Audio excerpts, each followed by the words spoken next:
You often hear that we need to teach computer science as a foundational skill. Why? Well, I'm not actually sure many of the leaders pushing this forward have great answers other than jobs.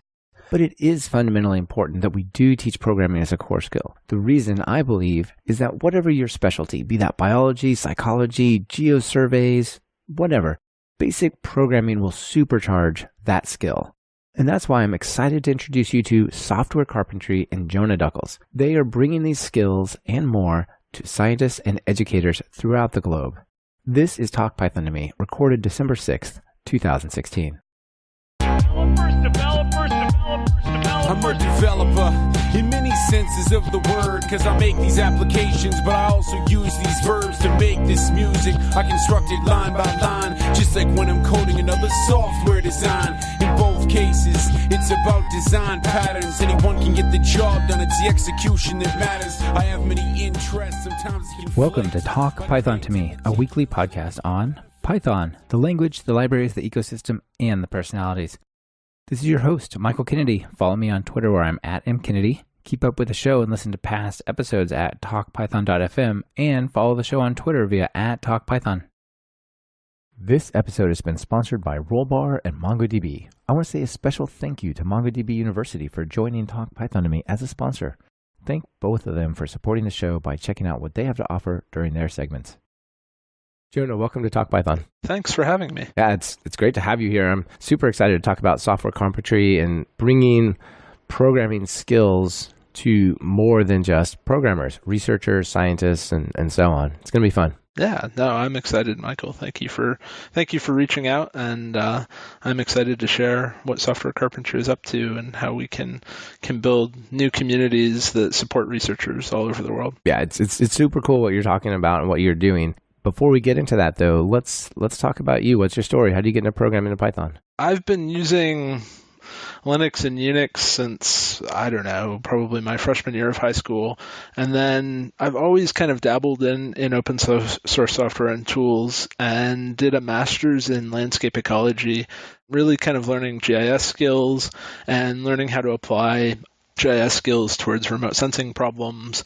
And I started using ArcGIS in grad school, and they had this sort of Python ArcGIS scripting object, and it was a really kind of powerful tool for me to use, but I quickly hit up against the limits of how that scripting object worked and really just kind of dived into Python and the open source geospatial world around Python and really developed my skills in graduate school around kind of applying Python towards geospatial analysis problems. So that was really the motivating factor. Yeah, that's really interesting. Geospatial stuff it's fascinating. There's so much data these days, right? Yeah, no, and I went on from graduate school and I was actually doing agricultural intelligence work, taking imagery coming from, freely available imagery coming down from satellites like Landsat and MODIS, and writing Python scripts and R scripts and Bash scripts, whatever we could cobble together to kind of do analysis of tabular data and what we saw from remote sensing data.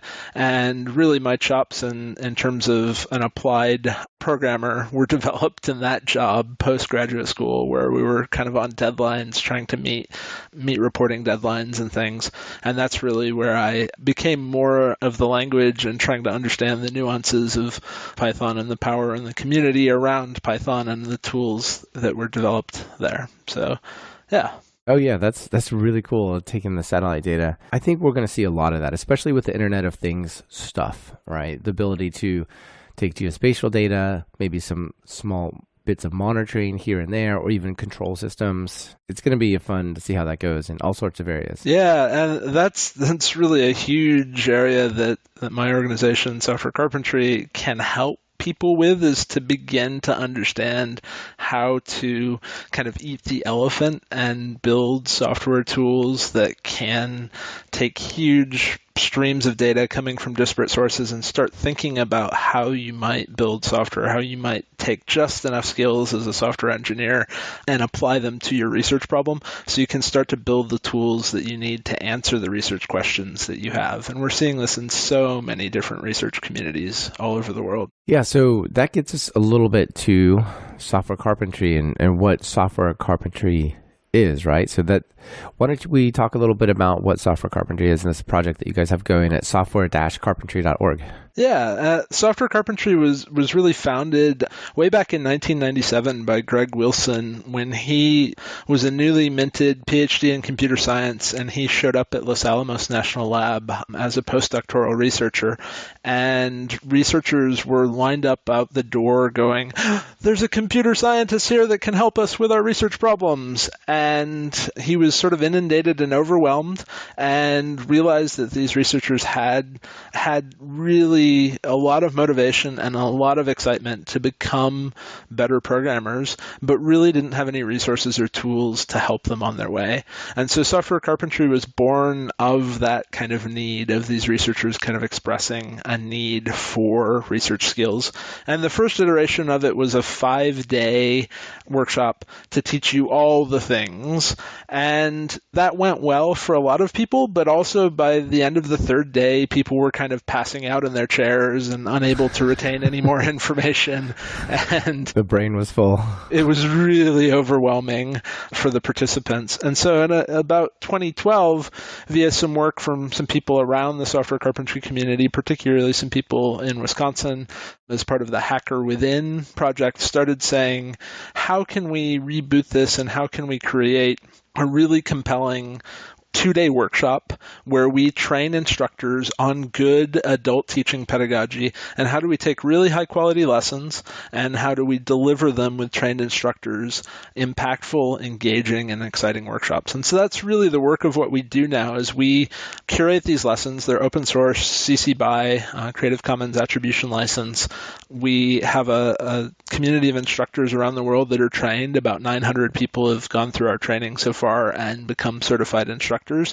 And we're really about capacity building at research organizations to build teams of instructors who talk about how they teach and try to push the envelope to always improve how they're teaching and to develop new lessons and really push the skills that researchers are demanding in data-driven research. So a lot of this is the tools of software engineering, how to build software. But, we started a very basic level because researchers really need that foundational explanation of how these things fit together. That's really great. I feel like certainly when you're in research, knowing some programming is really, really empowering. And I used to work at a place with a bunch of cognitive science PhDs, and not everybody there had some level of programming, but many of the people, the professors and so on, would do really advanced work. Maybe it was in MATLAB or something, and we'd have to take their MATLAB algorithms and convert them to real programming languages. But it made what they did more or less possible. So I think there's this whole learn to code, and right now we're recording during the Hour of Code week, which is pretty interesting. So all these people in the world are learning to code, and I think the biggest takeaway or the biggest benefit that seems to get lost is this ability to do even a little bit of programming can superpower whatever your specialty is. So, if you're a psychologist, you can analyze data like nobody's business compared to like people who can't, right? Other PhDs or whatever who can't. Similarly in biology or agriculture, like even for farmers, right? So I think this is really great. What kind of stuff do you guys cover? I know we'll go into more detail later, but like what are the general areas that you teach? What do people learn when they come work with you guys? What are your classes on? We're basically, we talk about kind of having a flagship workshop, and this is our base lessons. And the target audience originally for this was scientists who were coding, but were coding poorly. But as it turns out, there's actually a huge community. There's sort of two communities that come to our classes. It's about 60-40 split. About 60% of people coming to our workshops say they have not coded, but they know that they have a research problem that code could help them be more productive and be more efficient at what they do. And about 40% come and they say, I've been coding as a practicing scientist for a long time, but nobody stopped and taught me how I should be doing it. And that's why I'm here. And so the reality, you talk about this researcher who's got this really complex MATLAB code. The reality is that there's no intentional time spent for a lot of researchers, for a lot of scientists, to say this is how you build software, this is how you build programs. They're just thrown in and told to sink or swim as part of the kind of academic process. And so our goal with our sort of flagship 2-day workshop is to really kind of give you a rope to help pull yourself out of the water, or to help you kind of build a mental model for there's this ecosystem of open source tools that are out there. They can fit together in ways that you can build. It's almost like learning that here's a bucket of Legos, let's put the things together. And so what we teach in this foundational workshop is the Unix shell and how to repeat tasks in the Unix shell. And we'll go into more depth about the specifics of these things, but basically how to be more efficient at repeating tasks in the Unix shell, and then how to abstract ad hoc shell commands into a script that you can save and then call again and again. So those are the two major goals of that lesson. It takes about a half day. The Python lesson takes about another half day, sometimes another full day, 2 half days. And we're not teaching you, all the data types in Python. We're basically trying to teach you that Python is a nice high-level language. It's a good glue to a lot of tools that are out there. And it's a great way to start thinking about how to build software that tackles your research challenge. And so we're really trying to teach them. A lot of researchers, and I know a lot of listeners to this podcast might be surprised by this, but a lot of researchers are never told that there's these things called functions that you can wrap code with, right? Where you can make a thing that's callable in other places, right? So a lot of researchers write very procedural code, and we teach them about functions and that functions are callable, functions should be small, and we teach them some of these kind of aspirational things. We kind of build an ideal for them so that they're thinking their mental model as they're building software and they're eating that elephant around their research problem allows them to think about, okay, maybe this function that's going across 3 pages in my editor now, maybe I could break that into 4 or 5 functions, right? So we're trying to inspire those kinds of ways of thinking while we're also trying to translate skills to them. One of the things that seems to me that is the kind of overarching theme there is writing software that doesn't just solve a problem, but becomes reusable, right? And so like what I saw a lot of the times would be there would be some kind of code written by, let's just, I'll take my cognitive science folks as an example. They'd write code that did amazing stuff, but it would, have all sorts of hard-coded specific things for the exact problem they're trying to solve. Like you said, it wasn't typically broken into a lot of functions. There was not the concept of reusability or testability. It was like, well, this is what it needs. These are the steps, and I made it do the steps, right? And they might be really advanced, but it's like moving from maybe there to, oh, here's a bunch of things I could put into a package that I could then open source and 1,000 people could work on it, not just me. Or here's a thing I could unit test. Like, what is that? Right. Yeah. And we, in our Unix shell lesson, we're trying to teach the Unix small tools philosophy a bit too. And we hope that kind of rubs off in the other areas where, we're teaching WC to word count lines, right? And we teach them to read the man page of this thing called WC and find what the different flags do and make these magical space delimited incantations at the bash prompt and think about they wrote one tool that just counts lines, words, and characters. That's all it does, right? And that's all it needs to do. And that's enough. And we can build something and we can write a script that has the abstraction layer appropriate for our research question, that uses WC, that uses grep, that uses sort, and plugs a few of these things together so that we can say, okay, we can now apply this to the data that's coming in from our sequencer, the data that's coming down from our satellite, the data that's coming in from our time series, from our sensor that we've put out there. And so, in that way, we're kind of, by thinking about those abstractions, we're hoping and helping to give them the superpowers they need, like you were saying, to give them those kind of abilities to ask more complicated research questions of the data that's all around them and all of that. Yeah. So speaking of the data that's around them, you've got a nice breakdown of different areas of study, right? Astronomy, particle physicists, biologists, and kind of what they might need to know and so on. You want to maybe talk about that a bit? So the astronomy community is really training their people to be prepared for this data-driven future. It's really kind of exciting and empowering to see, and we see participation in software carpentry from places like the Space Telescope Science Institute, the University of Washington, other astronomy communities at the University of Illinois. Yeah, the stuff they do in astronomy is no longer just like people going out and grabbing a little light telescope and just staring at the sky and taking notes on a notepad. It's like a serious data-driven thing, right? And there's tons of machine learning, and you almost have to be a data scientist to be an astronomer these days. Yes, you do. And we've had a collaboration with some folks in Italy that are astronomers that actually want to formally train their PhDs in astronomy with data-driven data scientist skills so that they're marketable, because they realize there's only so many jobs in astronomy. That's a good point, too. And that's a theme we're seeing in a lot of disciplines, is people are saying, hey, there's this huge demand for data-driven skills.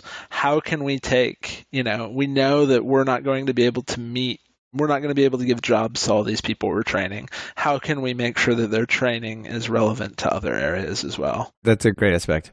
Yeah, you were about to talk about particle physics. Yeah, so the particle physics community, everybody's heard of the Large Hadron Collider, at CERN, and all of these kinds of activities that have gone on. They have, for a long time, I remember I did my undergraduate in physics, and I remember they were designing the sensors back when I started my bachelor's degree 20 years ago or so. And now they have these huge data streams, and they've really built a system for the tiers that they use for the processing. And that is really kind of built into their community and their training very well. It's actually a good kind of example. There aren't a tremendous amount of needs there because their data streams are so systematized and whatnot. But there is always the need for people with new skills, building new tools, new analysis software. And so we've seen some interest from the particle physics community in kind of preparing new graduate students to have those baseline skills that are necessary. Moving on to biologists. Biologists have sequencing data coming out their ears, noses, wherever they can find it. The rate at which sequencing data can be generated far surpasses, what most grad labs' abilities are to process it. And this is sort of an acute need in biology to take people who have really good experimental design and lab skills and train them on data-driven research. There was a really hilarious tweet yesterday, which is that bioinformatics is just advanced bash, right? So you're actually learning really advanced bash to kind of string together, and that's one perspective, right? To string together a lot of tools that other people have written. But through software carpentry, what we want to do is we want to help people understand that they can build software that can meet their needs, and they can build these kind of small tools that fit into the open source ecosystem. And so about 50% of the people who attend our workshops, and there have been about 20,000 people who've attended our workshops, are biologists of some Wow, ilk. That's really interesting. Yeah. I wonder if partly that's because the astronomers and the particle physicists, like from a very early place in their study, have to basically become programmers, or they just can't process it, right? Whereas biology, I feel like you can go a little farther before you actually get forced into code. Yeah, I think that's right. I think you can get so far with, pipetting and doing PCRs and getting some sequence data and kind of swirling it around in Excel for a couple of samples. And then, an advisor or a funding agency says, you've got to do 500, 5,000, 10,000 samples for us to believe this. And then they go, what? I can't do that with the skills I have. And so we did 10. It took a year. Well, 10, 20 years ago was, a PhD, a postdoc, and some time as a faculty member. So, and I might be exaggerating there on 10, but it's the rate at which they can get data is exponential at the moment. And they have problems, never mind the fact that their people aren't trained in programming. They just have computational limits to what they can accomplish, even if they could use the computing power available to them. So there's really interesting questions in biology. There's really interesting communities being developed. We're working with groups all over the world that are really building networks of people that have the expertise spread across the network in order to answer the big research challenges they have. One is this group in Europe, which is a group of 20 countries building infrastructure, bioinformatics infrastructure, and they really see that as the sequencing facilities, the computational facilities, and the people. And we're participating in how they build the network of people to be a support network that teaches each other the skills necessary and is agile and adaptable to those skills as they're changing. Because for your listeners who are in the bioinformatics community, every time you turn around, there's a new hot tool that you should be using, and you should drop your whole previous workflow.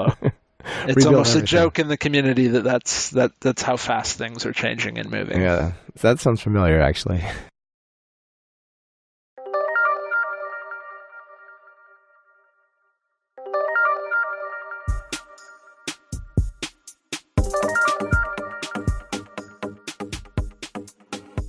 This portion of Talk Python to Me has been brought to you by Rollbar.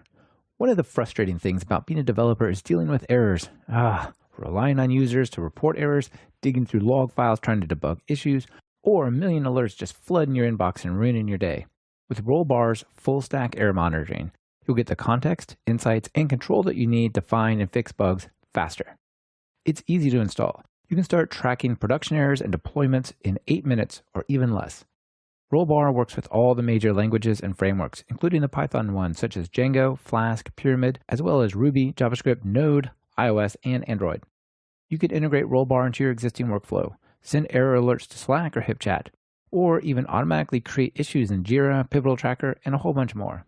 Rollbar has put together a special offer for Talk Python to Me listeners. Visit rollbar.com/talkpython to me, sign up, and get the Bootstrap plan free for 90 days. That's 300,000 errors tracked, all for free.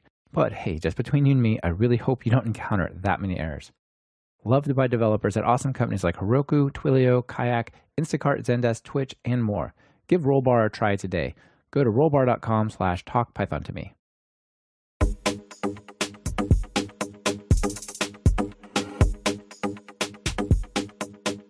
So another area of people that you work with a lot are ecologists. Yeah, so ecologists, if you think about field biologists and ecologists, people who go out into the ecosystem and try and make observations, they have these fantastic abilities now to buy cameras, get microphones that sit out in the field and listen for days, weeks, months to the ecosystem, measuring time series of pretty much any parameter. You can find a sensor that will measure that parameter and gather all that together. And so they're really in this data-rich era where they have no problem acquiring data.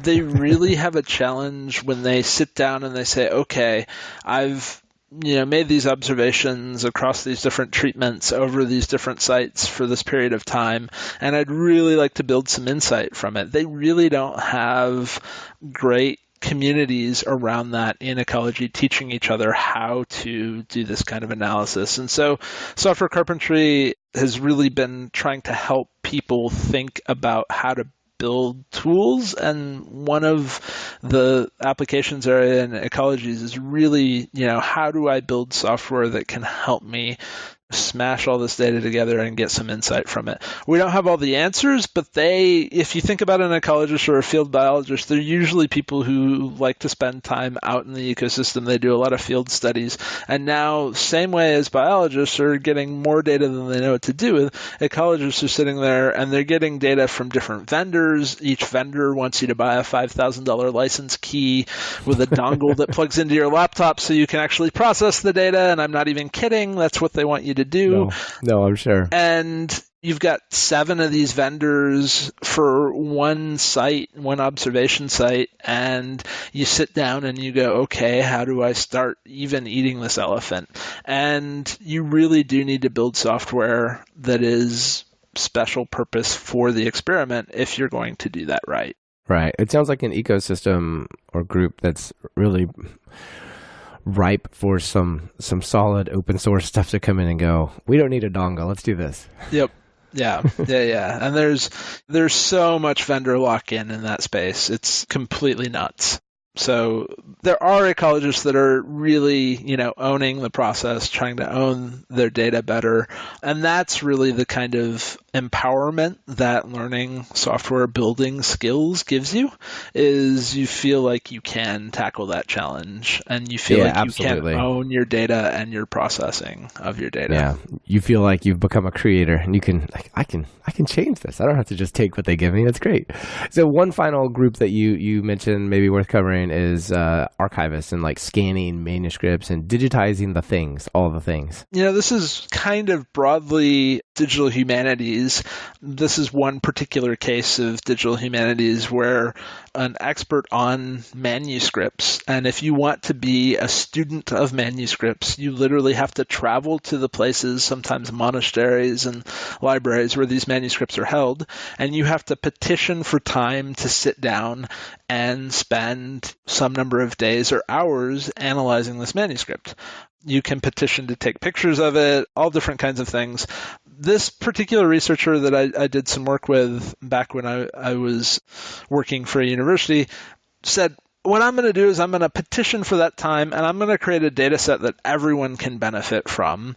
And I'm just going to create this data set. I don't have the tools to quite process it yet in every way I want to process it, but I'm going to create this data set and hope that it becomes a model of a way that we can go digitize manuscripts and create data sets that kind of build a generation of digital archivists and manuscript experts. And so he goes in with this camera rig that he's built, and he moves a point source light around, and he puts different patterns in order to see the sort of how the page is not necessarily flat, and he can see kind of all the undulations in the surface model. He can build kind of an elevation model of the manuscript itself. Is that to try to like flatten it to project it back? No, well, it's not necessarily to flatten it. It's just to understand when you're looking at it that it isn't flat. Yeah, okay. And as you're interpreting it, there's all sorts of crazy things that happen on these manuscripts, like monks would carve their initials into the vellum. So this is skin. They'd carve their initials into the vellum, and in hopes that they would go to heaven because their initials were on, page 23 of a particular manuscript. And so finding those kind of scratchings and those inscriptions is really hard to do, even when you're sitting in a room. If you imagine you just walked into, a dimly lit monastery with poor lighting and you're trying to see where this stuff is, his data set he's created really makes it easier than it has ever been to look for this stuff. Okay. And so there's really interesting kind of follow-ons from this. But all of humanities is doing the same thing as all these other disciplines did and saying, you know what, we can collect data or we can gather data and put it in one place. How do we begin to ask, really interesting research questions of it? And how can we build our own tools? And how can we empower our next generation of researchers to be prepared to build tools that help us understand this stuff better? Yeah. That definitely gives us a good sense of like how the different disciplines might benefit from what you guys are teaching, and certainly the general reusable software story is super cool. So, you mentioned tools? What are some of the right tools to be working with? Like people, how often have there been like research mistakes or false results based on using the wrong tools or messing this up? Yeah, I mean, that stuff happens all the time. There's this recent, I can't remember exactly what journal it came out in, but there's this recent study that said 20% of gene expression data sets in major peer-reviewed papers had errors in them introduced by cutting and pasting gene names into Excel. And if you've ever seen gene names, they have these crazy names that have numbers and letters, and some of them look like dates. And if you've ever cut and pasted data into Excel, you know that Excel kind of just starts making up data types as it sees data.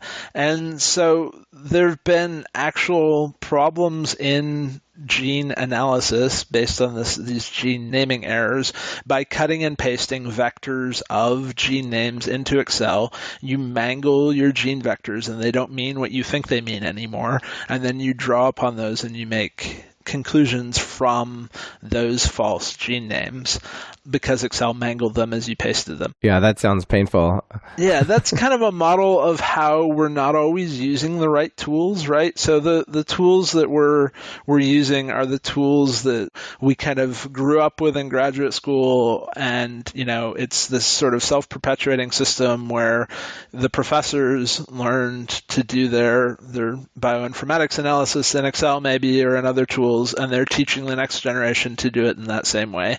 And so our sort of approach is not to say, okay, you should never use Excel, or you shouldn't use this tool, or you shouldn't use that tool, but what is a set of skills and tools that we can teach you, that we can really empower you to own as a part of your process so that you are a more effective and impactful researcher? And the three broad themes of that are, how do you repeat tasks?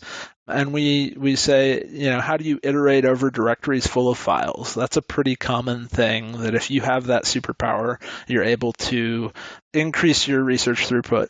How can you share your code and methods with other researchers? And how can we don't go all the way into unit testing, but how can you have some level of assertion that the function you wrote does the things you think it does, right? And that is an important concept. That's almost an ethical concept, right? So to be a responsible researcher, you have to understand that your code is doing what you think it's doing. And how can you begin to ask that question of your code? Sure. And code as part of your research project, as part of your paper and your conclusions, is becoming more of a thing, right? Like, there's places you can submit your code to guarantee that it hasn't changed from when you wrote the paper, and all sorts of stuff like that, right?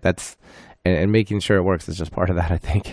Yeah, and there's huge problems there. I mean, things like containers purport to make some of this easier, things like Docker containers, where if you start thinking, and I spent some time working for an academic library, and if you start thinking about, okay, the library has to archive this project, and it's using, let's say, Python 2.7. It should be using Python 3, but it's not. It's still using Python 2.7, and a whole chain of dependencies with custom compiled Fortran, right? And you say, okay, we're going to archive this paper, and you don't archive that runtime environment in some way, and then 20 years from now you want to run Python 2.7 with all that huge dependency tree, and you want to get the same result. How do you even do that, right? That's not a problem we're trying to solve with our workshops yet at the moment, but that's a conversation that's happening in the broader scientific community of how do we articulate what we did in the process of running this code in ways that we can reproduce it at a later date. Yeah, that's a really interesting problem. I mean, it's one thing to say reproduce it across different systems or whatever. It's another to say reproduce it 20, 50, 100 years from now. Yep. And should we even be trying to do that, right? So, if you think about libraries are these hard drives, if you want to use kind of the computationally inclined method, and a file begins at one cover and ends at another cover, right? And they put them on shelves, which are, volumes within your hard drive or whatever. So, right, it's a format they've settled upon. Some of them, when you open them up, they have really big glossy pages that spill out that you can fold out or whatever, right? But there's this sort of constraint that a library says, we will archive these things called books and we will put them on shelves.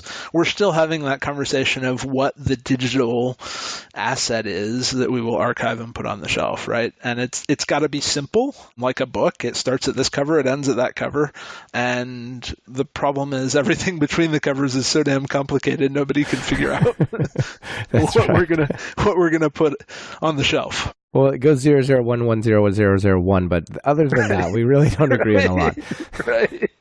Yeah, I feel like partly the problem is the world is just changing so fast digitally right now, and I feel like as we go farther in the future, there will be some stability, some underlying stability. I don't think the change will stop. and the innovation will stop. But I think there will be some things like, okay, this has been around for 50 years and is continuing to work. Like we can probably go with this for things that have to be ultra stable. That's a lot about what the technical bits of these researchers need and what you teach and so on. But one of the really important parts is not just to teach classes to people, but actually to build a community, right? Do you want to talk about that a bit? Yeah, so we train our instructors in our community. They come to a workshop and they teach our learners, the people coming to get these skills, and we collaborate on open source lessons online. And so those kind of three constituencies, the people who work on lessons, the instructors in our community, and the learners in our community, are all really how we start to build community so that we can have, first and foremost, an impactful workshop that shows off really high quality teaching, and then builds a support structure and community, a community of practice, as it were, at the institution, at the organization, so that you can sustain this kind of future learning, more development of the lessons that are needed, more talking about how to be an impactful instructor, and turning instructors into learners of new topics, turning learners into instructors, and really giving people avenues to enter and contribute in many different ways. And so the ways we do that are we invite people who have technical skills but do not have our instructor certification to become helpers at our workshops. And a helper is really just someone that helps scale the instructor. Remember, we're really doing hands-on workshops here. We're doing type-along pedagogy. We're at the Unix shell. Everybody's got a shell prompt open, and they're typing along, and they're going through the pain that is understanding that a space-delimited bash shell environment or a Python environment that gets really picky if you don't put the tabs in the right place.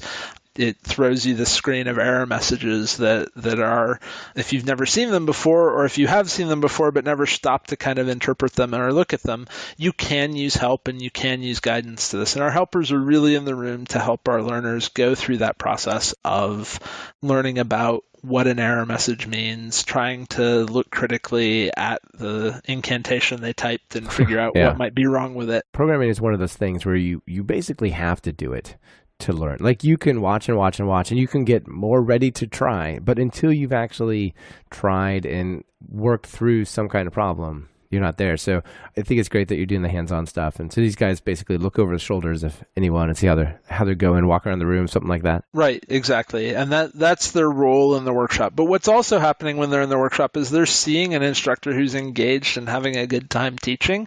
And our helpers are typically people who have a little bit of these technical skills. And we try to request that our helpers consider becoming instructors and going through our instructor training process. And so that's kind of the entry method for a lot of people to become instructors in our community, is to first become a helper. A lot of our learners too see this as a way that they can spread these skills to their research lab or to their particular research community that they go to a national conference, and they aspire to become helpers and then instructors as well.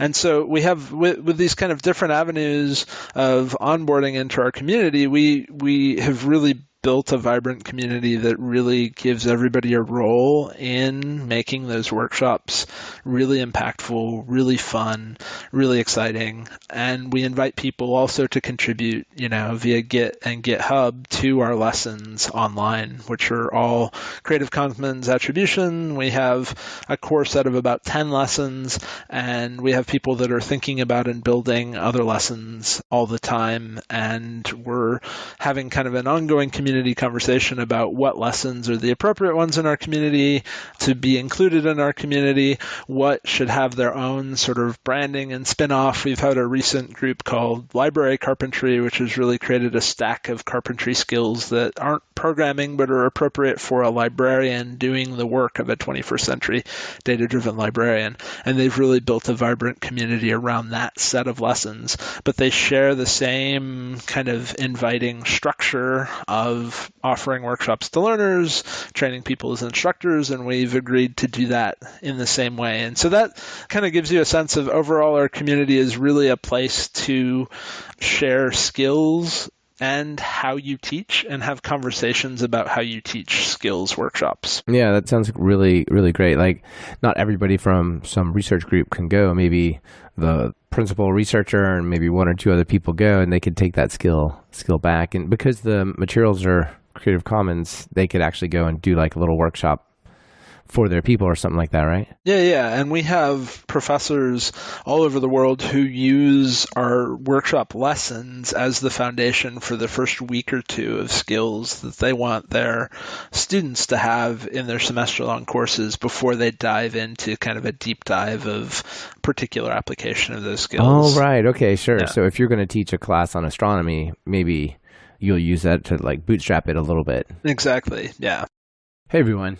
Let me take just a quick moment and tell you about a new sponsor of the show, MongoDB University. MongoDB is one of the fastest growing job skills on the market. Long ago, when I was getting into MongoDB, I took one of their free courses on Mongo University. It was a great way to get up and running with my first app. MongoDB University offers free 7-week courses on MongoDB designed to teach you everything you need to know about how to build a MongoDB-based app. This course will cover basic installation, JSON, schema design, querying, inserting data, indexing, and working with the Python driver, of course. After completing this course, you should have a good understanding how applications are built on top of MongoDB using Python. Plus, you'll have a great foundation for preparing for the MongoDB Developer Certification exam. I hope you can join me as a MongoDB University alumnus. Sign up for the free 7-week course at talkpython.fm/Mongo. We feel strongly that lessons that are taught by many people are much better than lessons that are taught by a single person. And there's this famous adage that no battle plan survives first contact with the enemy. The teaching sort of corollary to that is no lesson plan survives first contact with the student. And so having lessons that have been taught by many people to many students and are continuously improved through an open contribution model, an open source model, are better lessons than if you sat down and you said, I'm going to teach you shell today, and these are the things you should know about the shell. And so over time, we've built this set of core lessons that have been taught a lot. People have had conversations about them. They're not perfect, as anyone who's contributed to open source knows. Just because a project has a lot of excitement around it and a lot of people contributing to it doesn't mean that everything about it is perfect, right? There's always things that crop up because of the nature of multi-party contribution systems. But overall, there is a deep conversation happening about what should be there and what shouldn't be there, and what the ideals are of that community and what they're trying to advance by that project. And our lessons embody that. Yeah, that's cool. And you guys have like a retrospective or something after a bunch of people teach 1 week or something like this, yeah? Yeah, we have these debriefing sessions where everyone in the world who's taught a workshop in the last week or so will come to an online video call and talk about what worked for them, what didn't work for them. Maybe it was their first time teaching Git. They had taught Python before, but they'd never taught Git. And they say, I just failed spectacularly when I was trying to tell people how to resolve conflicts, right? I can't even resolve my own conflicts in Git very well, and it drives me. Well, I'm still confused about rebase. Right. Well, our lesson doesn't get into rebase, but maybe our advanced lesson will one day. Yeah, that'll come up eventually. Yeah. Nice. One thing I'd like to bring it back to is just a concrete example of all of this. I recently had Jake Vanderplas from University of Washington and the eScience Research Institute up there, and he's the astrophysicist. That was episode 81. And you guys are actually doing a lot of work with them up there. I think they're doing some really cool stuff with merging academics and science along with real data science and programming. At the University of Washington, with this eScience Center, we've trained a ton of instructors up there. They've actually been, I've been in this job a little over a year now, and when I first arrived, they were so enthusiastic and excited to get more of their people trained as instructors because it's really great for their career as being affiliated with the eScience Center, teaching workshops to people. They've really created this buzz on their campus about eScience being for everyone in all disciplines. They're running quarterly workshops. They have something like 25 instructors on campus now, so they can run workshops whenever they want to. And they've really got their postdocs and affiliated graduate students that are affiliated with the Sea Science Center excited about the community building and how in the process of you teaching other people the skills that you have as a data-driven researcher, you get better at your own skills. And so that has been a really neat evolving story. They're always pushing into new research communities. We're always hearing that they've got instructors coming from different disciplines, and they're really building kind of this neat center on campus, which is the literal place you come to ask questions about data-driven research and skills that you need to tackle research problems. And Software Carpentry has become kind of the entryway into that conversation to say, hey, we've got this workshop. It's a way to begin to learn these skills. And, we've got these other programs and structures as well that can support you. Yeah, that sounds really cool. I think that whole eScience Institute sounds great. Like I said, I wish that it was around when I was in grad school, but it was a different time. So this all sounds good. What if people want to get involved? Like, what do they do? We have a couple of ways to get involved. software-carpentry.org/join is a website that has a couple of links on it about how to join our mailing list, how to get on our newsletter release, what are going on in terms of our community events and calendars. We typically have a monthly community call that people can attend. And that's a way to really become a volunteer and a contributor to the community. We also have a partnership program or a membership program where your organization, if you are at an organization that would like to bring software carpentry, instructor training, and capacity building services to your organization, you can become a member organization. What's an example of a member organization? Is that a university or what is that? Yeah, so it can be everything from a research lab to a university. For example, the eScience Institute is a member organization of Software Carpentry. And what we do with them is we make sure they get a consistent amount of instructor training every year. We give them a seat on what we call our advisory council, which is a body that helps to set the direction of where our priorities are in terms of lesson development, how we run the community, how we handle things like what our code of conduct is and how we spread and grow the community and where we spread it to. So we really give people a seat at the community steering wheel through the advisory council. Oh yeah, excellent. Yeah, so partner organizations range everything from this pan-European collective of 20 countries trying to enhance bioinformatics infrastructure for all of Europe at that scale, like a multinational scale, all the way down to one particular researcher's graduate lab who wants every one of his graduate students or her graduate students to go through software carpentry training, wants every one of them by the time they finish their PhD to be an instructor in our community. And so broad scale, but the really common thread is that they want to build capacity around these kind of data-driven research skills. Sounds great. So where are you guys going? What's the future for software carpentry look like? Yeah, right now we're kind of in a mode where we're trying to plant new instructional communities all over the world. We're trying to spread into developing world countries. We're trying to figure out how our business model works in those places.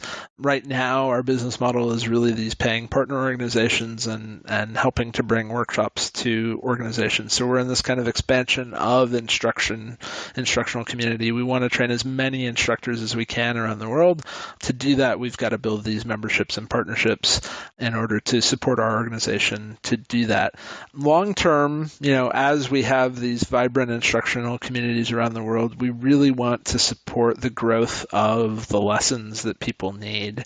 So I kind of have this dream of a big chart on the wall where you walk into graduate school and you look on the wall and it's 7 or 8 workshops, with a dotted line through them that tell you start here and over here you'll have some machine learning and data visualization skills, right? Or if you want to go into a different discipline, you really want to get into all the tooling and continuous integration and all of those kinds of things. You really want to get smart on the software engineering tools side of things, follow this dotted line. That's going to take a long time, but the first thing we need to do is get more people in the community talking about these lessons that we have, creating the lessons that we don't have, and creating that conversation. And then we can kind of step into this rapid rapid expansion of the number of lessons we have. And so that's kind of the goal at the moment. Our overall goal is really to, we're a nonprofit. Our success, our kind of basically in our formation statement, we've said once everybody has all these skills, we should cease to exist, right? We're a long, long way away from that. But we aspire to a world where we're not needed. Exactly. Yeah. So that's our long-term goal, is to go out of existence.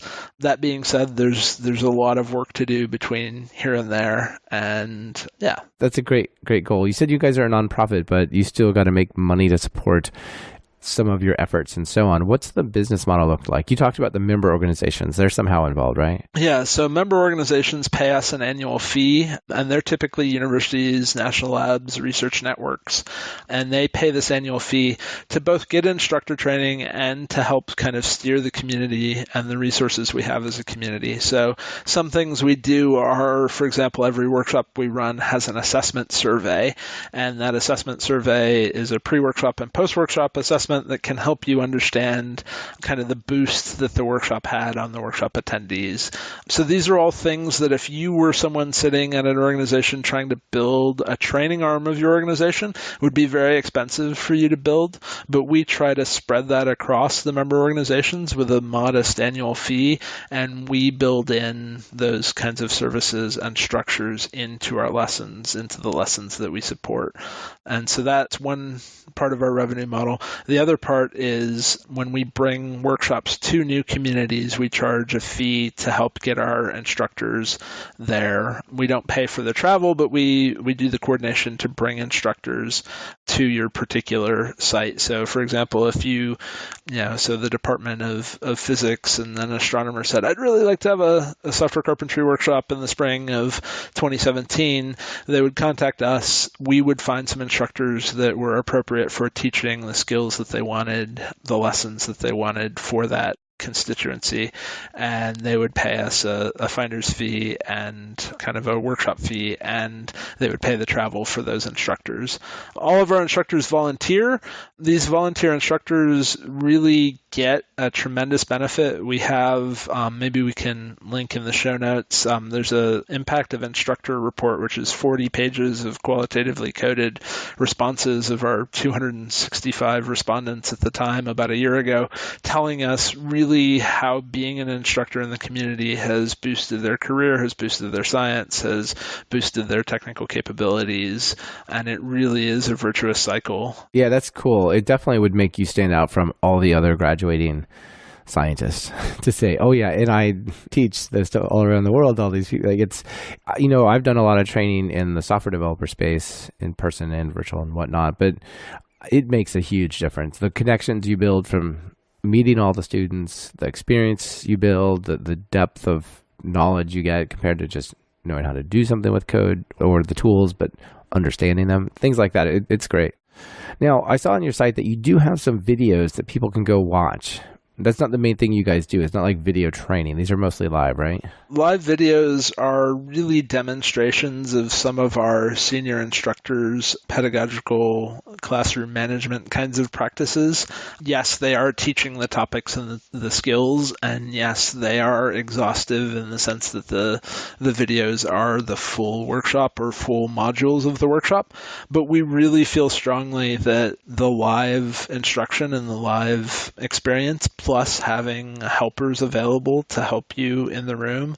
We use a system of sticky notes where you put a green sticky note on your laptop screen on the backside of your screen if you've solved the problem we've asked you to solve and it's working, and you put a red sticky note up if you haven't been able to solve it or you have a question. And our helpers that are in the room, we have one helper for every 10 people in the room, are really going around the room and helping you with your problems as they arise. That's really clever. I've done a lot of the workshop stuff that you're talking about, but we never had sticky notes. That's a great idea. That's something that we've been doing for quite some time, and we've even had some people create a third sticky note, a blue one, which is speed up or slow down, or I think it's slow down, right? So you're talking too fast or you're teaching too fast. And so, if you look out in the room of 40 people and 10 people have a blue one up, to kind of pace it down a little bit, kinds of things. So yeah, it's a great system.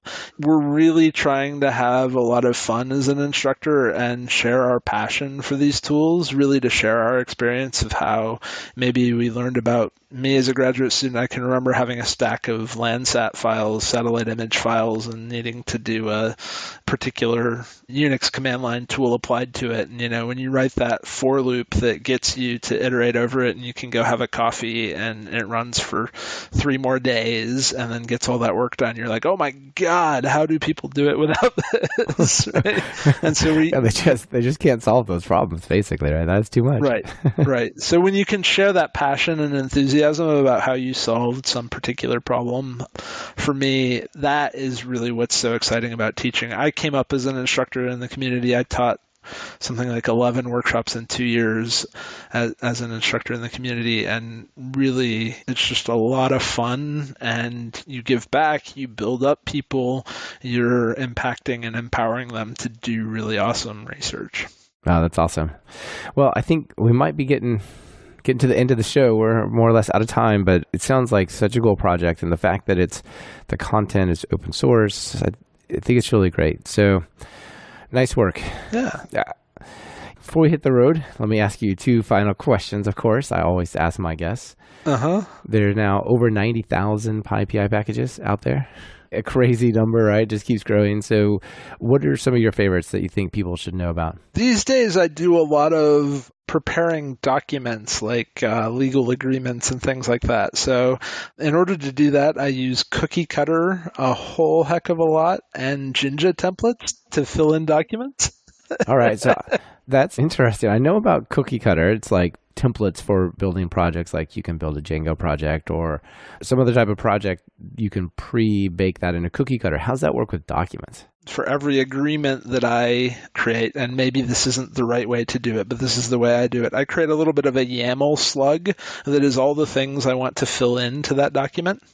And then Cookie Cutter kind of places everything in the right directory for that agreement. Every agreement is a little bit different. I have to create a new directory with the template every time because the template isn't necessarily the same for every single agreement. The template can kind of change a little bit, but the hard part, the arduous part, if I did this manually, was to fill in all those fields.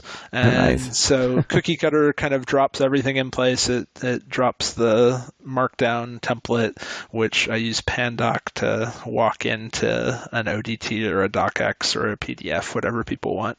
And so Cookie Cutter for me is the way that when I have a new partnership or a new membership I'm going to sign, I say Cookie Cutter, the name of the organization, or Cookie Cutter, the name of the Cookie Cutter directory, and it kind of prompts me to fill in all those YAML fields. Oh, that's really, really, really cool.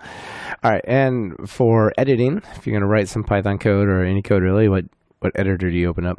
I'm a VI kind of guy. I've never, achieved VI ninja skills with commands, 4 or 5 letters long or anything like that. But things like magic, like delete inside quotations or parentheses are just like magical to me. And I've learned a couple of things that help me move around more efficiently in VI than I can anywhere else. And it's on every frickin' system anywhere, no matter if your terminal emulator is working right or not. It just works. So back in the dark ages of telnetting into systems that you didn't even know what the system was, VI would be there to hold under your pillow at night. So yeah, nice. I've just always gone for that. So. That's cool. And a lot of the popular editors that are not VI, many of them have VI bindings as well. So you can carry it along even if you go somewhere else. You can read your Gmail with J and K to scroll up and down, just to feel like you're at home. That's right. I think I was just doing that like right before we started talking today. Awesome.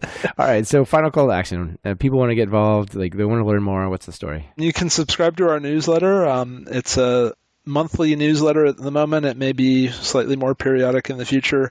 You also, in our join page linked to before, we have a pretty active Discuss mailing list for people who are interested in kind of pedagogical discussions and how to teach programming skills. You can host a workshop at your organization, and you can go to our website and find how to host a workshop. And you can also take the next step, which is to really get your organization to become a member organization and build a community community of instructors at your local organization, feel free to reach out to me directly on Twitter or email. And I'll put those links in the your contact info and stuff in the show notes. That's really cool. Okay, excellent. Awesome. Well, I'm really glad to see what you guys are doing to create more creators, fewer consumers in the world of science and software. So nice work. Very cool stuff. Well, thank you, Michael, for the time, and I'm excited to contribute. I know this show is a little bit off the beaten path in terms of talking tools and Python systems, but this is an important kind of foundation that can grow the community of contributors to other Python projects and other parts of the Python ecosystem. So I'm excited to have had the time to have this conversation with you. Yeah, well, it was great to have you here. Thank you, Jonah, and see you later. All right, cheers. This has been another episode of Talk Python to Me.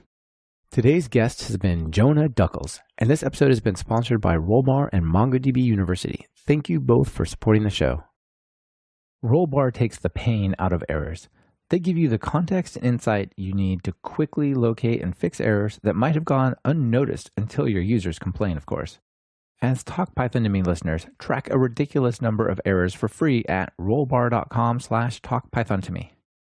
Get the skills you need to build your Python apps on top of the most successful and in-demand document database at MongoDB University. Take a free class by visiting talkpython.fm/mongo. Are you or a colleague trying to learn Python? Have you tried books and videos that just left you bored by covering topics point by point? Well, check out my online course, Python Jumpstart by Building 10 Apps at talkpython.fm/course to experience a more engaging way to learn Python. And if you're looking for something a little more advanced, try my Write Pythonic Code course at talkpython.fm/pythonic. Be sure to subscribe to the show. Open your favorite podcatcher and search for Python. We should be right at the top. You can also find the iTunes feed at /iTunes, Google Play feed at /play, and direct RSS feed at /RSS on talkpython.fm. Our theme music is Developers, Developers, Developers by Corey Smith, who goes by Smix. Corey just recently started selling his tracks on iTunes, so I recommend you check it out at talkpython.fm/music. You can browse his tracks he has for sale on iTunes and listen to the full-length version of the theme song. This is your host, Michael Kennedy. Thanks so much for listening. I really appreciate it. Smix, let's get out of here. Stating with my voice, there's no norm that I can fit within. Haven't been sleeping, I've been using lots of rest. I'll pass the mic back to who rocked it best. Developers.